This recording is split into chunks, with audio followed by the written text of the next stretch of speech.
Nous surnommons notre planète la planète bleue, due à sa surface qui est composée à 71% d'eau. Dans l'univers connu, aucune autre n'en a autant, aucune ne lui ressemble. Si l'eau est abondante sur Terre, l'eau douce, elle, est rare. 97% de l'eau est salée. L'eau salée ne peut pas être utilisée telle qu'elle, ni pour l'agriculture, ni pour la consommation humaine. Nous sommes nous-mêmes composés à 70% d'eau. L'eau nous est vitale. Quelques jours sans eau, et nous encourons le risque de mourir. Et comme vous le savez probablement, l'homme se dispute depuis la nuit des temps l'accès aux ressources rares. L'eau n'échappe pas à la règle. Tous les pays ne sont pas égaux lorsqu'il s'agit de leur dotation en ressources en eau. On peut les classer par la quantité d'eau douce renouvelable sur leur territoire, qui est la quantité d'eau douce disponible chaque année.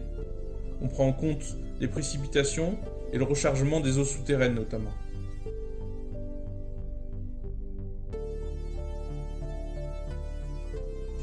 Les 8 pays ayant le plus de ressources en eau douce renouvelable en ont quasiment autant que les 163 suivants réunis. À titre de comparaison, la France, elle, en a 211 km3. D'autres pays sont bien moins lotis que nous. Par exemple, l'Arabie Saoudite a seulement 2,4 km3 d'eau douce renouvelable pour l'entièreté de son territoire, soit 90 fois moins que la France. Au contraire, le Brésil a 8200 km3 d'eau douce renouvelable, soit près de 40 fois plus que la France. Au-delà des pays, on remarque des inégalités aussi au niveau des régions. Là où l'Europe et les Amériques ont en général beaucoup d'eau douce, le continent africain ainsi que le Moyen-Orient en ont en général beaucoup moins. Ce sont des zones beaucoup plus touchées par les sécheresses. L'eau est un enjeu majeur pour l'humanité. Son partage est la source de tensions internationales. Mais elle est rarement la raison principale d'un conflit ouvert entre les États, et bien plus souvent au sein même des États. En 2017, la population du Soudan du Sud s'entretuait pour les dernières gouttes d'eau au fond des puits. En effet, le pays souffrait d'une sécheresse phénoménale.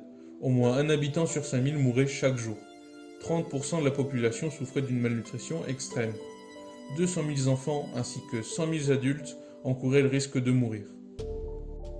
Plus récemment, car toujours d'actualité, c'est la construction du Grand Ethiopian Renaissance Dam, littéralement le grand barrage de la Renaissance éthiopienne, qui est source de conflits entre l'Éthiopie et l'Égypte.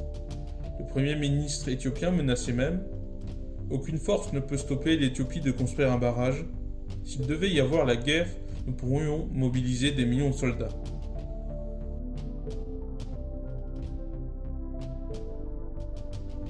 À une échelle et intensité inférieure, l'eau est aussi un enjeu important pour Bordeaux.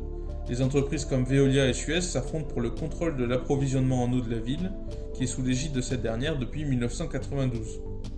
Ils multiplient notamment les opérations de communication auprès de la population afin d'améliorer leur image. C'est aussi un sujet politique puisque Suez devra rendre le contrôle de l'eau à Bordeaux en 2023.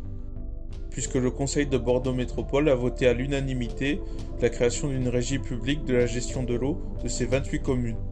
Une décision saluée par tous les écologistes de la ville.